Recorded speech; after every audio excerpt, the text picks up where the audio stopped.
کیسے ہیں دوستو؟ آپ سے امید کرتی ہوں کہ آپ سب خیریت سے ہوں گے۔ اس ویڈیو میں بات کریں گے کچھ ایسے مسائل کے بارے میں جو ہماری نوجوان نسل میں عام ہوتے جا رہے ہیں۔ اکثر پوچھا جاتا ہے کہ مرد عورت کو کہاں کہاں پہ کس کر سکتا ہے یا عورت مرد پہ کہاں کہاں کس کر سکتی ہے۔ آپ بات سمجھ گئے ہوں گے میں کیا کہنا چاہ رہی ہوں۔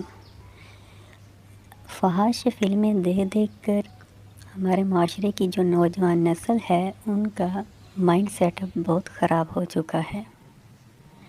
شرمگاہ کو منہ میں لے کر چوسنا یا چسوانے والے جو ٹرینڈ ہے وہ بڑھتا جا رہا ہے، یا پیچھے کی شرمگاہ سے ہم بستری کرنے کا جو شوق ہے وہ بھی بہت زیادہ عام ہوتا جا رہا ہے۔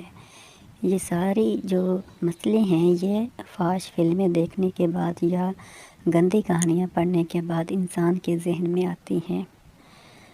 تو آپ سے ریکویسٹ ہے تمام سننے والے دیکھنے والوں سے کہ ایک بات ذہن میں بٹھا لیں، ہم بستری کرنے کا جو اصل طریقہ اسلامی ہے وہی ہے، پیچھے سے ہم بستری کرنا حرام ہے، گناہ ہے، اور منہ میں لینے والی جو بات ہے وہ کسی کی حد تک بھی جائز نہیں ہے۔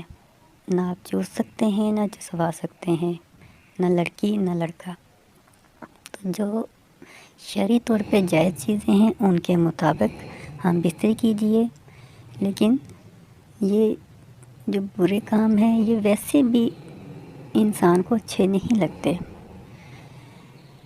جو لوگ کہتے ہیں کہ اس سے مزہ آتا ہے تو مزہ لینے کے لیے پورا جسم پڑا ہے، آپ ہونٹوں سے لے کر سر سے لے کے پاؤں تک چوم سکتے ہیں، زبان پھیر سکتے ہیں، لیکن شرمگاہ کی جو سوراخ ہوتے ہیں یا نفس ہوتا ہے اس کو منہ میں لینے سے کوئی مزہ وزہ نہیں آتا، اس کے بغیر بھی ہم بستری میں بہت لطف آتا ہے۔ تو لہٰذا اس کام سے بچیے، ایک تو یہ گناہ ہے اور دوسرا یہ مختلف امراض کا سبب بھی بنتا ہے۔ ویڈیو ختم کرنے سے پہلے آپ سے ریکویسٹ ہے کہ ہمارے چینل کو ضرور سبسکرائب کیجئے۔ تھینکس